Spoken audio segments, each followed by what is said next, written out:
Hi K-Babies, it's Miss Doster from Princeton University. And today we're gonna complete a story problem. So I'm gonna read it 3 times. How many times? Good job. So when I read the story the first time, you're not gonna touch your pencil. You're not going to touch your pencil. You're gonna keep your pencil down and you're gonna listen for the action. For the what? Yes, the action. And when you listen for the action, it's going to help you figure out how to write your number sentence and what operation to use. So listen to my story the first time. 23 people were on the bus. 9 people got off. How many people are still on the bus? I'm going to read it again. For the second read, you're going to mark up your story problem. So when we mark up, families, we circle our numbers, we underline our unit, and we cloud our action. Our unit is whatever we're talking about, the item or the person inside of the story problem. The numbers are the amounts or the values, and we circle those, and we cloud the action. The action is telling us whether we're adding, whether we're subtracting, whether we're grouping. So I'm going to read it a second time. 23 people were on the bus. 9 people got off. How many people are still on the bus? So if you look at my problem, I've already marked it up. 23 is circled because that's one of our amounts. 9 is circled because that's another amount. And then you'll see I underlined the word people. We're talking about people, that's our unit. You'll also see that I clouded the words got off. We know that if someone is getting off of a bus, those people are gone, they're not on the bus anymore, we don't have them anymore. So that lets us know that we're subtracting. So that's our action. Got off, and you'll see that I've clouded it. Now I'm going to read the story problem a third time. During this third read, you should have your child craft a number sentence. The number sentence should match the story. So I'm going to read it again. 23 people were on the bus. 9 people got off. How many people are still on the bus? Now, when you write your number sentence, again, it should match your story problem. So if you look down on this sheet, you'll see our number sentence here. 23 people.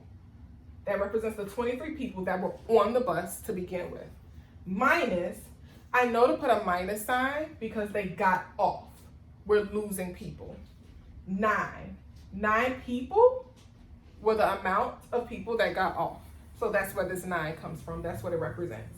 Equals, and then I will put a box to show that that's my unknown. That's what I'm solving for. Now, you'll pause for a second, families, and you'll have your child retell the story.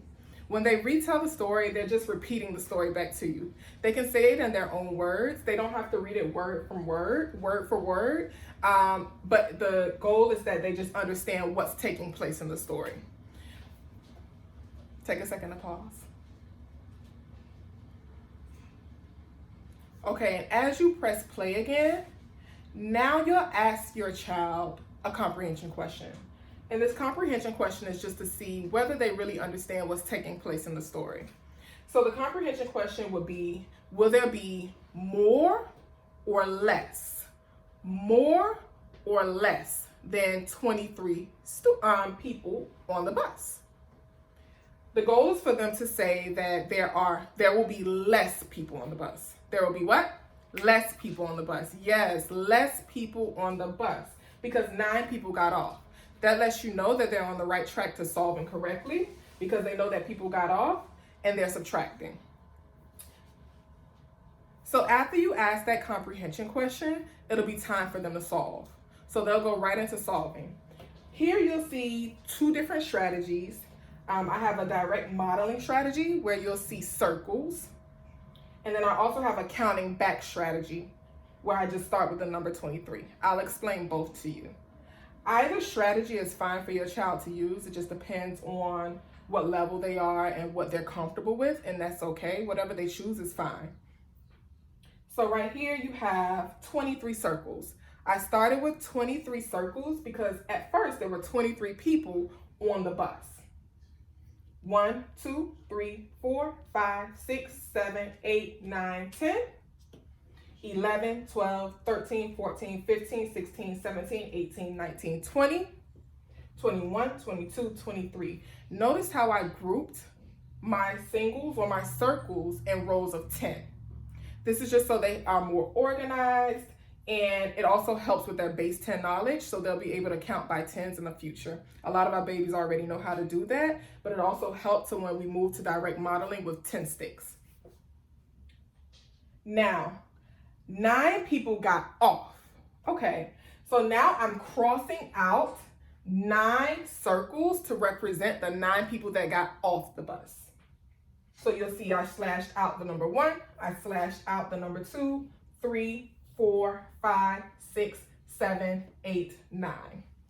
And then I count what's left. When I count what's left, I double label on top. 1, 2, 3, 4, 5, 6, 7, 8, 9, 10, 11, 12, 13, 14. We see that there are 14 people still left on the bus. Now I'm going to move to my counting back strategy. Again, it does not matter which strategy they use. Obviously, we would want them to use the most sophisticated strategy, which would be the counting back strategy, because it takes less time.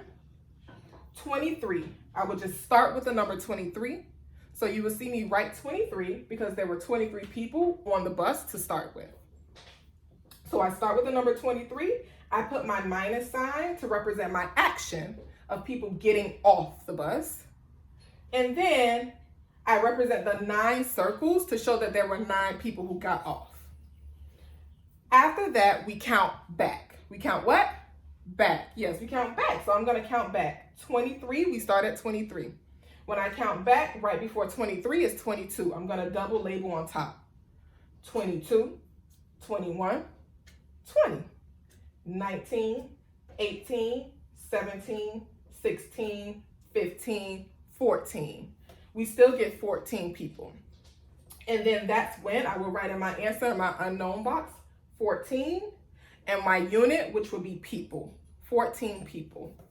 Either way, you still get the same answer. Again, either strategy is okay for your child to use, but we would like to push them towards the most efficient strategy, which would be this counting back strategy here. Have a good one. Bye-bye.